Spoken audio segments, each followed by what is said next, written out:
Bismillahirrahmanirrahim. Assalamualaikum warahmatullahi wabarakatuh. Alhamdulillahirabbil alamin wassalatu wassalamu ala Rasulillah wa ala alihi wa ashabihi ajma'in, amma ba'du. Rabbi syrah li sadri wa yassir li amri wahlul 'uqdatam min lisani yafqahu qawli. Rabbi zidni ilma warzuqni fahma. Pada kesempatan kali ini saya akan menjelaskan cara praktis melacak perawi hadis melalui kitab Tahdzibut Tahdzib karya Ibnu Hajar Al-Asqalani. Bagi mereka yang mau melakukan kegiatan takhrijul hadis atau ingin menilai atau meneliti kualitas suatu hadis, maka salah satu kitab yang pokok dan itu sangat diperlukan itu adalah kitab-kitab rijal.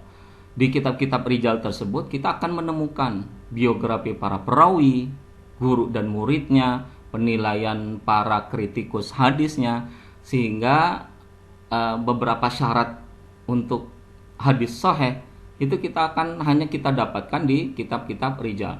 Ketersambungan sanadnya, keadilan para perawinya, kemudian kedobitan para perawinya, kita hanya dapatkan di kitab-kitab rijal.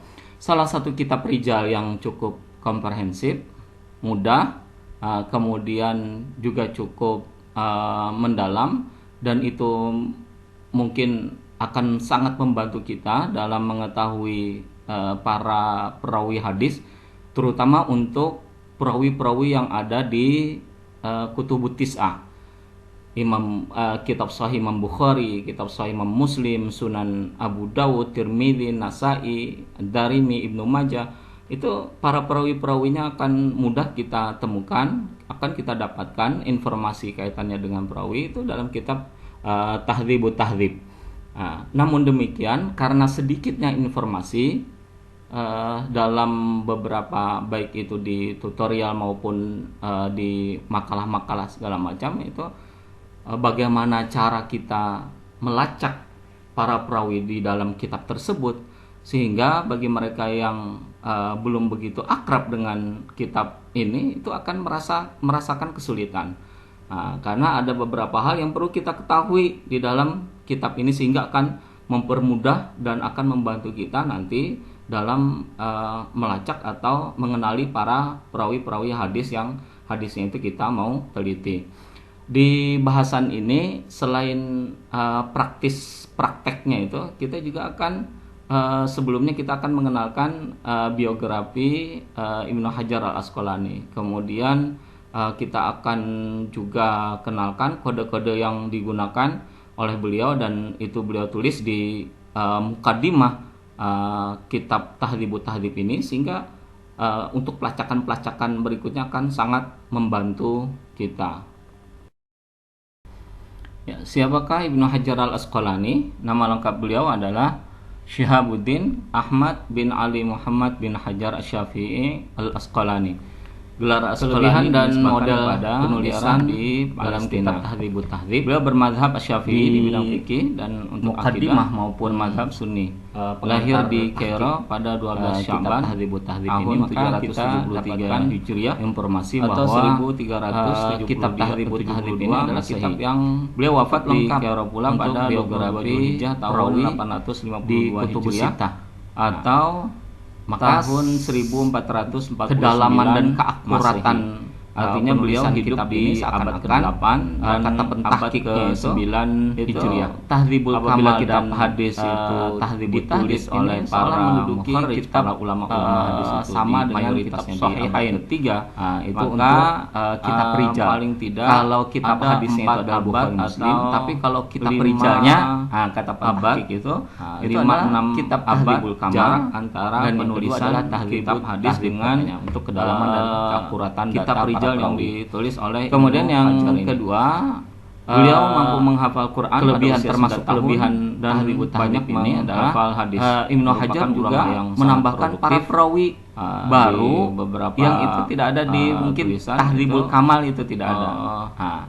Beliau menulis para perawi itu berdasarkan syarat yang ditentukan oleh Al-Mizzi, syarah Al-Kitab Tahdzibul Kamal tersebut, syarah Al-Bukhari. Ini jadi beliau inilah yang